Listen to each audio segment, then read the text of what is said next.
Good morning friends. तो आज की ये वीडियो है आपके इनऑर्गेनिक मिक्सचर एनालिसिस, जो कि टॉपिक रिलेटेड है class 11th 12th and also BSc first year.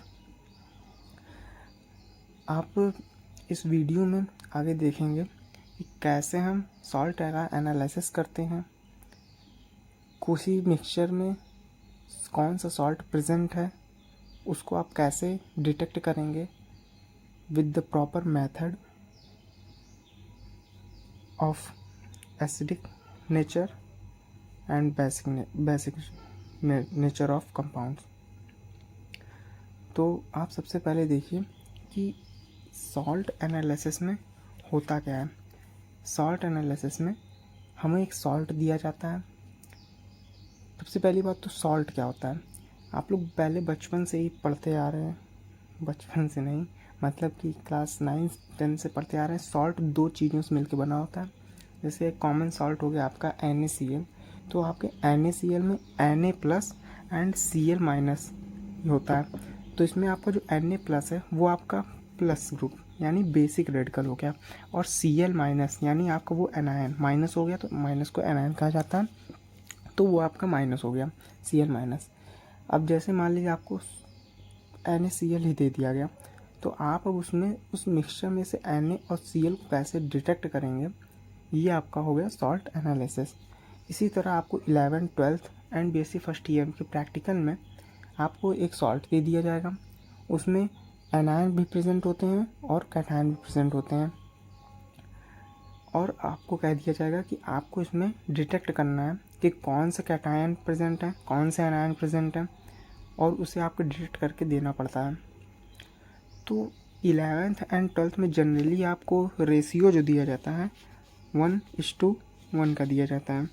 Means आपके मिक्सचर एनालिसिस में आपको जो मिक्सचर दिया गया है उसमें एक एनायन प्रेजेंट होगा और एक कैटायन प्रेजेंट होगा।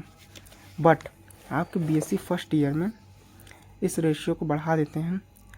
जैसे कि आपको दे दिया गया 2:2 का रेशियो एंड 3:3 का रेशियो, तो उसमें आपका क्या होगा कि आपके दो, जैसे आपको 2:2 का रेशियो दिया गया, तो इसमें आपके 2 कैटायन प्रेजेंट होंगे और 2 एनायन प्रेजेंट होंगे। 3:3 का रेशियो का मतलब होगा आपके 3 कैटायन प्रेजेंट होंगे और 3 एनायन प्रेजेंट होंगे। तो कैसे हम अपने सॉल्ट एनालिसिस के लिए प्रोसीड करते हैं, कैसे आगे बढ़ते हैं, उन कुछ बेसिक स्टेप्स हैं, उन्हें आप देखिए, और ये वीडियो काफ़ी आपके लिए हेल्पफुल होगी। अगर आपको बेसिक्स नहीं पता है सॉल्ट एनालिसिस के, तो आगे वीडियो में चलते हैं, देखते हैं। सबसे पहले सॉल्ट एनालिसिस दो पार्ट में आपका डिवाइड होता है। पहला तो आपका एनायन एसिडिक रेडिकल एंड दूसरा कैटायन बेसिक रेडिकल। आपको जब भी सॉल्ट मिलेगा तो आपको सबसे पहले एनायन का टेस्ट करना होगा, क्योंकि जो अगर आप पहले कैटायन का टेस्ट करते हैं तो एनायन की प्रेजेंट जो होती है, एनायन की प्रेजेंट से कैटायन का टेस्ट डिफ़र करता है। ये इसके प्रेजेंट को कुछ दिक्कत कर सकता है। ये एक प्रॉपर रीज़न होता है कि पहले हमें एनायन का टेस्ट करना होता है, उसके बाद हम कैटायन के टेस्ट के लिए प्रोसीड करते हैं। एनायन मतलब आपका एसिडिक रेडिकल होता है, कैटायन आपका बेसिक रेडिकल होगा। और फर्दर एनायन को हम 3 ग्रुप में डिवाइड करते हैं। एक होता है आपका डाइल्यूट H2SO4 ग्रुप, आपका दूसरा होता है कॉन्सेंट्रेट H2SO4 ग्रुप, और तीसरा आपका होता है independent radical. Dilute H2SO4 group में आप क्या करते हैं कि आपको अपने जो मिक्सचर दिया जाएगा उसमें आप सबसे पहले डाइल्यूट H2SO4 को मिलाएंगे, और उसकी आप देखेंगे कि आपको क्या दिख रहा है उसमें। आपको उसमें वो कंपाउंड उसमें जब H2SO4 आप डाइल्यूट H2SO4 डाल रहे हैं तो आपको क्या वो शो कर रहा है, किस तरह की गैस उसकी निकल रही है, किस तरह का उसका कलर हो गया है, या फिर किसी कंपाउंड को डालने पे वो तुरंत क्या रिएक्शन देता है, ये आपको डाइल्यूट H2SO4 पता चलेगा। उसके बाद अगर इनमें से आपको कोई भी नहीं मिलता है तो आप उसके बाद कॉन्सेंट्रेट H2SO4 ग्रुप में जाएंगे। ये क्या होता है कि आपको अगर मिक्सचर में कॉन्सेंट्रेट H2SO4 में जाना है, उसके बाद आपको ये सब देखनी है इन्फ्लुएंस कि आपको ये सब कलर, ऑर्डर, गैस आपको कैसी दिख रही है। अगर आपका इसका टेस्ट हो चुका है और अगर आपने देखा कि इनमें से कोई आपको नहीं मिल रहा तो आप फिर जाएँ इंडिपेंडेंट रेडिकल्स में। इंडिपेंडेंट रेडिकल्स उसे कहते हैं those radical who not come dilute H2SO4 group as well as concentrate H2SO4 group called independent radicals. मतलब ऐसे रेडिकल जो कि ना H2SO4 ग्रुप में आते हैं ना कॉन्सेंट्रेट H2SO4 ग्रुप में आते हैं, उन्हें इंडिपेंडेंट रेडिकल कहा जाता है। अब देखते हैं कि इनमें कौन कौन से आपके कंपाउंड्स आते हैं, कौन कौन से एनायन आते हैं कौन से ग्रुप में, वो आप पहले देखते हैं। सबसे पहले डाइल्यूट H2SO4 ग्रुप में, मतलब अगर आपने ये एक प्रॉपर ऑर्डर है, सबसे पहले आपको एनायन में डाइल्यूट H2SO4 का ही चेक करना है, उसके बाद आप कॉन्सेंट्रेट H2SO4 में जाएंगे, फिर इंडिपेंडेंट रेडिकल ग्रुप का चेक करने जाएंगे। ये नहीं कि आप पहले H2SO4 कॉन्सेंट्रेट का कर लें, फिर इंडिपेंडेंट का, फिर डाइल्यूट H2SO4 का। आपको सीक्वेंस वाइज ही करना है। तो सबसे पहले डाइल्यूट H2SO4 ग्रुप में आपका CO3 यानी कार्बोनेट, इसका आप टेस्ट करेंगे। ये एक प्रॉपर मेथड, प्रॉपर वे में मैंने लिखा है, पूरा एक चार्ट है, तो आप इसी तरीके से आगे बढ़िएगा अपने टेस्ट में। तो ये सब आपके प्रीलिमिनरी टेस्ट हैं। एंड CO3 यानी कार्बोनेट आपका, अगर आपने डाइल्यूट H2SO4 ग्रुप के पहला टेस्ट कार्बोनेट का आप करने जा रहे हैं, तो आप सबसे पहले कंपाउंड लेंगे, उसमें आपने डाइल्यूट H2SO4 डाला। अगर आपको कलरलेस गैस, ब्रिस्क एफरवेंस मतलब बुलबुले आपको ऊपर की ओर जाते हुए, और कार्बोनेट क्या करता है, लाइम वाटर को मिल्की कर देता है। किस लिए मिल्की कर देता है, क्योंकि उसमें CO2 निकल रही होती है, कार्बन डाइऑक्साइड। तो अगर आपने डाइल्यूट अपने कंपाउंड में डाइल्यूट H2SO4 डाला और आपको ऐसी इंडिकेशन मिल रही है, ये ऐसा इंडिकेट कर रहा है कि कलरलेस गैस आपको दिख रही है निकलते हुए, ब्रिस्क एफरवेंस निकल रहा है, एंड वो अगर आप उसमें लाइम वाटर डालते हैं और वो मिल्की हो गया, तो आप जान जाएंगे कि यहाँ पे कार्बोनेट है। तो आप इसका कन्फर्मेटरी टेस्ट करने जाएंगे। और अगर आपको ऐसा कुछ नहीं दिख रहा है, ये इंडिकेशन नहीं मिल रहा है आपको डालने पे, तो आप इसके आगे वाले ग्रुप में आएंगे, आगे का टेस्ट करेंगे, सल्फाइड का टेस्ट करेंगे, H2- का। अब आपको अगर आपने अपने कंपाउंड में डाइल्यूट H2SO4 डाला, उसके बाद अगर आपको दिख रहा है रॉटन एग जैसी स्मेल, यानी सड़े हुए अंडे की जैसी स्मेल, उसके बाद ये आपकी स्मेल आ रही है, आपने उसे स्मेल किया, सूंघा, उसके बाद आप ये क्या करता है, सल्फाइड प्रेजेंट जब होता है तो लेड एसीटेट पेपर और सॉल्यूशन आपके लैब में इजीली अवेलेबल होता है।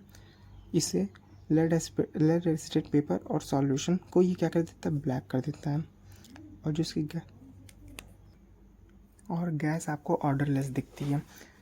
H2SO4 डालने पे, डाइल्यूट H2SO4 डालने पे रॉटन एग की स्मेल आएगी, लेड एसीटेट पेपर के सॉल्यूशन को ये ब्लैक कर देगा, और गैस आपको ऑर्डरलेस, मतलब कि आपको उसमें किसी तरीके की चेंजिंग नहीं मिलेगी।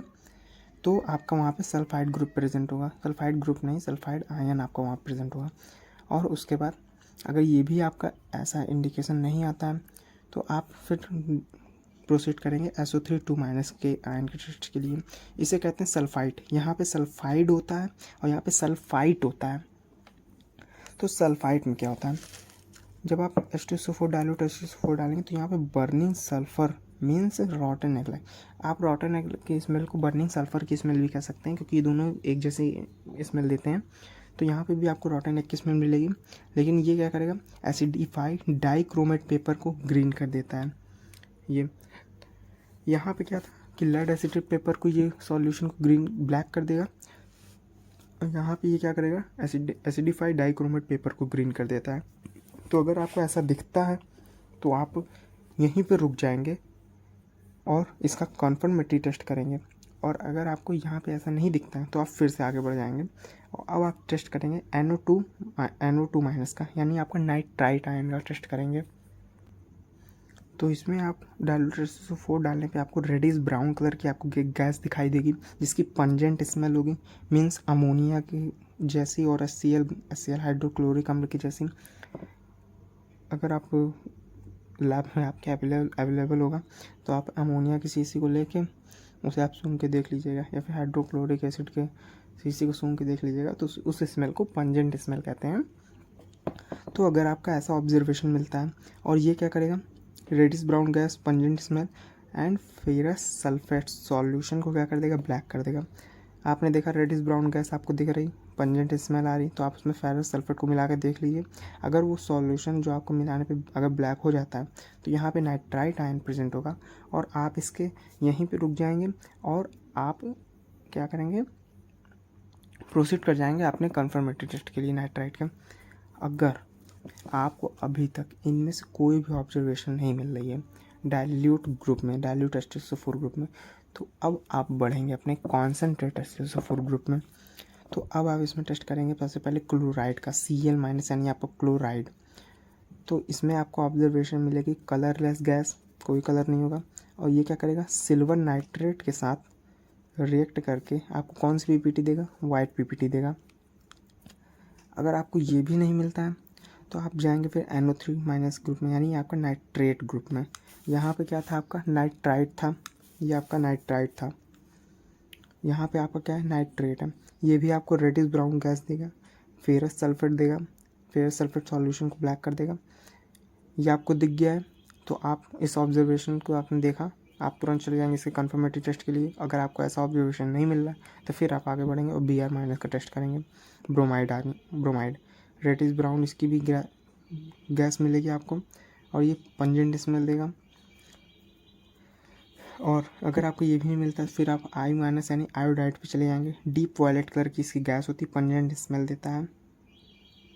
और C2, अगर आपको ये भी नहीं मिलता है तो आप अब C2O4 2- यानी आपका ऑक्जिलेट, अब आप चले जाएंगे ऑक्जिलेट के टेस्ट करने के लिए। ये आपकी कलरलेस गैस देगा, लाइम वाटर को मिल्की कर देगा।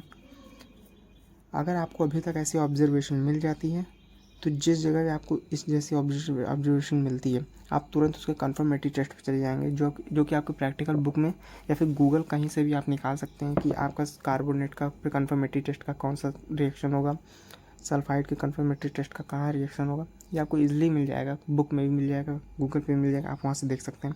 लेकिन ये आपका प्रिलिमिनरी टेस्ट होता है, मतलब आपको ऐसी ऑब्जर्वेशन सबसे पहले मिलती है और आपको सबसे पहले इसी को करना होता है।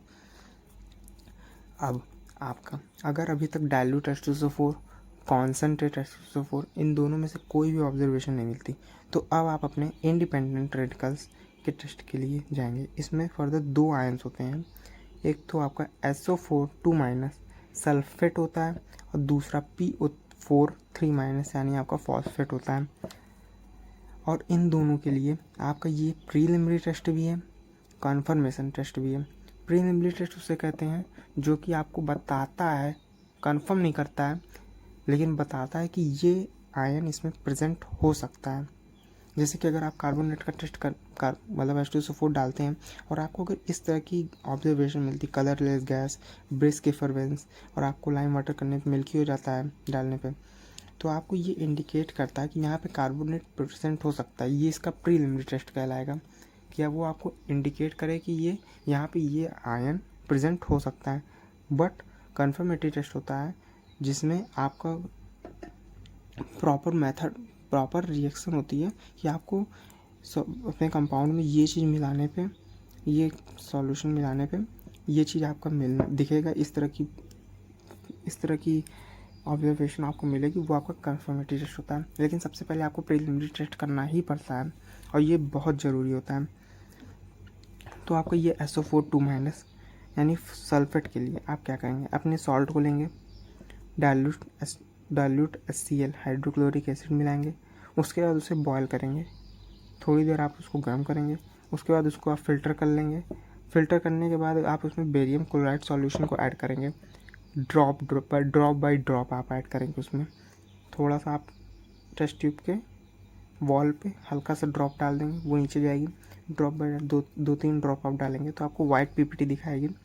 अगर आपका ये वाइट पीपीटी आ रहा है तो ये मतलब यहाँ आपने NO3 डाला, यानी आपका नाइट्रिक एसिड डाला, उसमें आप एक्सेस अमोनियम मॉलिब्डेट सॉल्यूशन डालेंगे, मतलब आप उसमें बहुत सारा एक्सेस मतलब बहुत सारा मतलब इन दोनों कंपैरिजन में तो बहुत ज़्यादा एक्सेस अमोनियम मॉलिब्डेट सॉल्यूशन डालेंगे, जिससे आपको येलो पीपीटी मिलेगी, तो आपका वहाँ पे फॉस्फेट प्रेजेंट होगा। तो ये था आपका एनायन के प्रीलिमिनरी टेस्ट सारे। तो अब आपको समझ में आया होगा कि हमें एनायन का प्रीलिमिनरी टेस्ट कैसे करना है। कि सबसे पहले आपको डायल्यूट H2SO4 का टेस्ट करना है। ये सब अगर ऑब्जर्वेशन आपको दिखती है तो आप उसी जगह पे रुक जाएंगे और देन आप उसका कन्फर्मेटरी टेस्ट कर लेंगे। अगर आपका ये ऑब्जर्वेशन नहीं मिलती तो फिर आप कॉन्सेंट्रेट H2SO4 के ग्रुप में जाएंगे। फिर आप इन आयनों का टेस्ट करेंगे जिसमें आपको ये सब अगर ऑब्जर्वेशन मिलती है तो वहीं पे आप जिस जगह पे आपको ऑब्जर्वेशन जो मिलेगी वहाँ पे आप रुक जाएंगे। नहीं तो आप अगर नहीं मिलती तो उसके बाद आगे वाले ग्रुप में प्रोसीड कर जाएंगे। जैसे अगर आपने फॉस्फेट का टेस्ट करने जा रहे हैं, अगर आप फॉस्फेट का टेस्ट करने जा रहे हैं तो आप सबसे पहले क्या करेंगे, अगर आपके सॉल्ट में फॉस्फेट प्रेजेंट है तो आप सबसे पहले आपको सॉल्ट मिला, आपने उसमें डाइल्यूट H2SO4 का टेस्ट करेंगे। अगर तो ये पहली बात तो अगर आपको ये पता है कि ये फॉस्फेट है, ऐसा तो पता रहेगा नहीं प्रैक्टिकल में, लेकिन एग्जाम्पल के रूप में अगर आपको फॉस्फेट कंपाउंड में मिला है तो आपको पता है नहीं कि फॉस्फेट मिला है, तो आप एक सॉल्ट लेंगे, सॉल्ट में आप डाइल्यूट H2SO4 डालेंगे। ये सब आपको ऑब्जर्वेशन, पहले आप कार्बोनेट का टेस्ट करेंगे, आपको ऑब्जर्वेशन नहीं मिलेगी क्योंकि उसमें फॉस्फेट प्रेजेंट होगा। तो आपने देखा कि उसमें कलरलेस गैस नहीं मिल रही, ब्रिज के फ्रेगरेंस में नहीं मिल रहा है, लाइम वाटर को मिल्की भी नहीं कर रहा है, तो आप आगे वाले का टेस्ट करेंगे आयन का। ये भी नहीं मिलेगा तो आगे वाले आयन का टेस्ट करेंगे, फिर आप इसका आयन का टेस्ट करेंगे। आपको यहाँ पे फिर नहीं मिला कहीं पे तो आप इसके कॉन्सेंट्रेट का H2SO4 का ग्रुप का टेस्ट करेंगे। फिर आप ये भी आपको नहीं मिला तो आप इंडिपेंडेंट रेडिकल का टेस्ट करेंगे। कॉन्सेंट्रेट H2SO4 में आपका एक और होता है जिसे आप करते हैं एसीटेट का आप टेस्ट करेंगे, CH3COO- का। एसीटेट मतलब आपका एसीटेट का टेस्ट करने के लिए कॉन्सेंट्रेट H2SO4 आप डालेंगे। अगर आपको विनेगर की स्मेल मिलेगी और कलरलेस गैस मिलेगी तो वहाँ पे एसीटेट आयन प्रेजेंट होगा। देन इसमें प्रैक्टिकल में क्या करते हैं कि आपका कलरफुल जो सॉल्ट होता है उसको नहीं दिया जाता है, क्योंकि आपको पता हो जाता है कि इसका कलर कैसा है तो आप उसे ईजिली डिटेक्ट कर लेते हैं। तो इसलिए आपके प्रैक्टिकल में कलरलेस सॉल्ट को अवॉइड किया जाता है। तो इसमें कुछ मेन जो सॉल्ट होते हैं, जैसे आपका कार्बोनेट किसी भी सॉल्ट में ईजिली प्रेजेंट होता है, तो आपका 60-70% चांस होता है कि आपके सॉल्ट में कार्बोनेट को दे देते हैं। तो ये आपका स्टार मैंने बनाया है, कार्बोनेट आपका हो सकता है, तो ये आपका इम्पॉर्टेंट होता है। हालांकि सल्फाइड्स SO3 - और NO2- को आप सभी पढ़ के जाएंगे, लेकिन ये जो स्टार वाले हैं इनको आप ज़रूर से पढ़ के जाइएगा। Cl- भी आपका इजीली किसी भी सॉल्ट में प्रेजेंट होता है, NO3- नाइट्रेट भी प्रेजेंट होता है, Br- भी प्रेजेंट होता है। इन सब का भी आप टेस्ट, ये जो प्रीलिमिनरी टेस्ट है आप पढ़ के जाएंगे। कंसंट्रेट H2SO4 ग्रुप में आपको सभी पढ़ने हैं, सारे इंपॉर्टेंट हैं। और इंडिपेंडेंट रेडिकल्स में भी PO4- 3- को छोड़ के SO4 2- बहुत इंपॉर्टेंट है। देन नेक्स्ट पार्ट में हम बात करेंगे कैटायंस के बारे में। कैटायंस के क्या इसका टेस्ट होते हैं, कैसे आप प्रोसीड करेंगे कैटायन के लिए, इसमें ग्रुप वाइज डिवाइड होते हैं। तो ये वीडियो आपको नेट पार्ट मिलेगी, चूँकि वीडियो बहुत लंबी हो जाती है इस वजह से इसे 2 पार्ट में बनाना पड़ रहा है। पहला तो आपका एसिडिक रेडिकल, ये पूरा टोटल एसिडिक रेडिकल के ऊपर है, और ये आपका कैटायन बेसिक रेडिकल कल बनेगा। इसके लिए आपका वीडियो कल आ जाएगी। नेक्स्ट पार्ट में आपका कैटायन बेसिक रेडिकल का टेस्ट सारे मिल जाएंगे आपको। तो ये थे आपके एनायन एसिडिक रेडिकल पे सॉल्ट एनालिसिस के एसिडिक रेडिकल पे ये पूरी प्रेजेंटेशन। आप इसको अच्छे से लिख के 2-3 बार इसको रिवाइज अच्छे से कर लीजिएगा। और आप इसके कन्फर्मेटरी टेस्ट को आप अपनी बुक से भी निकाल सकते हैं, गूगल पे भी आप पता कर सकते हैं। कन्फर्मेटरी टेस्ट मतलब होता है जैसे कि आपको ये दिखा कि कलरलेस आपकी गैस है, सिल्वर नाइट्रेट सॉल्यूशन को ये वाइट PPT दे देता है, तो आप इसके कन्फर्मेटरी टेस्ट को चले जाएंगे। कन्फर्मेटरी टेस्ट आप डालेंगे गूगल पे कि कन्फर्मेटरी टेस्ट ऑफ क्लोराइड, तो वो आपको वहाँ पे रिएक्शन दे देगा। आपके बुक में भी कन्फर्मेटरी टेस्ट की रिएक्शन होती है, तो वहाँ से आपको कन्फर्म हो जाता है कि हाँ इसमें सही में क्लोराइड प्रेजेंट है। ऑल्दो ये पूरी वीडियो आपकी एसिडिक रेडिकल पे थी, और आई होप आपको ये वीडियो काफ़ी अच्छी लगी होगी, आपको इससे काफ़ी कुछ जानने को मिला होगा। और अगर आपको कुछ जानने को मिला हो तो प्लीज़ हमारे चैनल को लाइक करिएगा, शेयर करिएगा और सब्सक्राइब भी कर लीजिएगा, जिससे दूसरों को भी हेल्प हो सके। मिलते हैं कल की नेक्स्ट वीडियो में, जिसमें हम डिस्कस करेंगे कैटायन बेसिक रेडिकल के बारे में। तब तक के लिए गुड बाय।